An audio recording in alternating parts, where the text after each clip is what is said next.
अस्सलाम वालेकुम। कैसे हैं आप लोग? उम्मीद है आप सब ठीक ठाक होंगे। अल्हम्दुलिल्लाह, अल्लाह के फजल करम से मैं भी बिल्कुल ठीक ठाक हूँ। चलते हैं अपनी वीडियो की जानिब। वीडियो जो है आज लता मंगेशकर और मैडम नूर जहां पर मबनी ये वीडियो है। आप देखिए और अपनी कीमती राय का इजहार कीजिए और वीडियो को लाइक एंड शेयर कीजिए, चैनल को सब्सक्राइब कीजिए। मिलते हैं कल एक नए रिएक्शन के साथ। अल्लाह हाफिज। नूर जहां और लता मंगेशकर का वो मुकाबला जब मुंबई के स्टेज पर दोनों एक साथ इकट्ठी हुए। ये कोई आम दिन नहीं था। मुंबई की फजा में कुछ अलग ही कैफियत थी। सूरज अपनी पूरी आब वो ताब के बावजूद जैसे सस्त हो गया था। हवा में एक अनजानी सी सनसनाहट थी और शहर के दिल में वाक़ई वो अजीम स्टेज तारीख का हिस्सा बनने वाला था। इस दिन इंडिया में हालत ये थी कि बाजार बंद हो गए, दुकानों के शटर आधे गरे हुए थे, सब्जी वाले अपनी रेढ़ियां छोड़कर दौड़ते हुए स्टेज की तरफ आ गए, रक्शे वहीं खड़े रह गए और सड़कों पर सिर्फ एक ही बात थी, आज मुकाबला है दो अजीम फनकारों का। लोगों को यकीन नहीं आ रहा था कि ये लम्हा वाकई आने वाला है।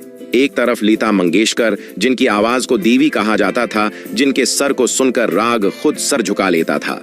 दूसरी तरफ नूर जहां, जिन्हें सिर्फ गलोकारा नहीं बल्कि एक अहद कहा जाता था, जिनकी आवाज में दर्द भी था, ताकत भी और मोहब्बत भी। ये सिर्फ दो आवाजों का टकराव नहीं था, ये दो मकतब फिक्र, दो तहजीबों और दो रूहों का सामना था। स्टेज के पीछे दोनों खामोश थीं। लता मंगेशकर आंखें बंद किए अपने अंदर के सर को समेट रही थीं। उनके हाथ में तस्बीह नहीं थी, मगर उंगलियां बेअख्तियार हिल रही थीं, जैसे सरगुन रही हूं। नूर जहां कुर्सी पर बैठी थीं, उनकी आंखों में अजीब सी चमक थी। वो मुस्कुरा रही थीं, मगर इस मुस्कुराहट के पीछे बरसों का तजर्बा, जीत और हार सब छिपा हुआ था। महफिल में बड़े बड़े उस्ताद, पंडित, शायर, मूसीकार सब मौजूद थे। कोई फैसला करने वाला नहीं था, मगर सब जानते थे कि फैसला खुद ब खुद हो जाएगा, क्योंकि कुछ मुकाबले कागज पर नहीं, दिलों में जीते जाते हैं। पहला ऐलान लता मंगेशकर के नाम का हुआ। पूरा स्टेज तालियों से गूंज उठा। लता आए तो उनके कदम हल्के थे, जैसे जमीन को छू भी रही हूं या नहीं। माइक के सामने खड़ी हुए, आंखें बंद की और एक गहरा सांस लिया। जैसे ही उन्होंने आलाप शुरू किया, महफिल पर खामोशी छा गई। ये खामोशी सुनाटे वाली नहीं थी, ये वो खामोशी थी जिसमें हर सांस सुनाई देती है। उनकी आवाज में शफाफियत थी, नरमी थी, एक ऐसी सफाई की जैसे कोई शीशे का प्याला हो। हर सिर अपनी जगह, हर तान हिसाब में। लोग सिर हिला रहे थे, उस्ताद एक दूसरे की तरफ देखकर मुस्कुरा रहे थे। ये तकनीक की फतह थी, रियाजत की जीत थी। लता ने गाया तो लगता था कि सर उनके कदमों में आकर बैठ गए हूं। फिर ऐलान हुआ नूर जहां का। ये ऐलान होते ही महफिल की कैफियत बदल गई। तालियां थीं, मगर उनमें एक जोश भी था, एक बेकरारी भी। नूर जहां आए तो उनके चलने में एतमाद था। वो स्टेज पर नहीं चल रही थीं, जैसे स्टेज उनके साथ चल रहा हो। उन्होंने माइक को हाथ लगाया, एक लम्हा तवक्कुफ किया और फिर आवाज निकाली। पहला लफ्ज ही दिल में उतर गया।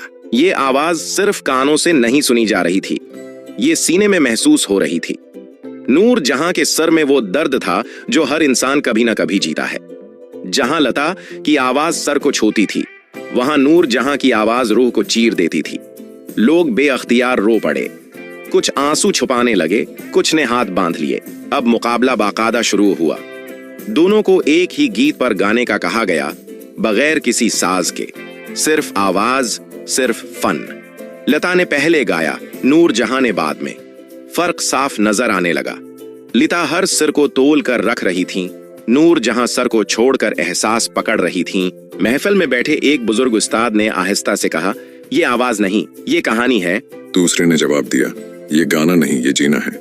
जब नूर जहां खामोश हुए तो स्टेज पर एक लम्हे के लिए मुकम्मल सन्नाटा छा गया। फिर ऐसा शोर उठा कि दीवारें कांपने लगे।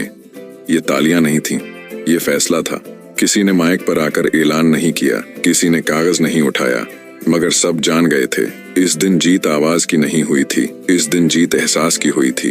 लता मंगेशकर ने खुद आगे बढ़कर नूर जहां का हाथ थामा। उनकी आंखों में एहतराम था।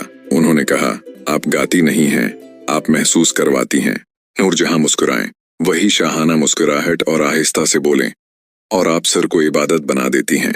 मगर तारीख ने जो लिखा, वो यही लिखा कि उस दिन मुंबई के स्टेज पर मुकाबला हुआ और जीत नूर जहां के नाम रही, क्योंकि इस दिन सर नहीं, दिल जीतना था।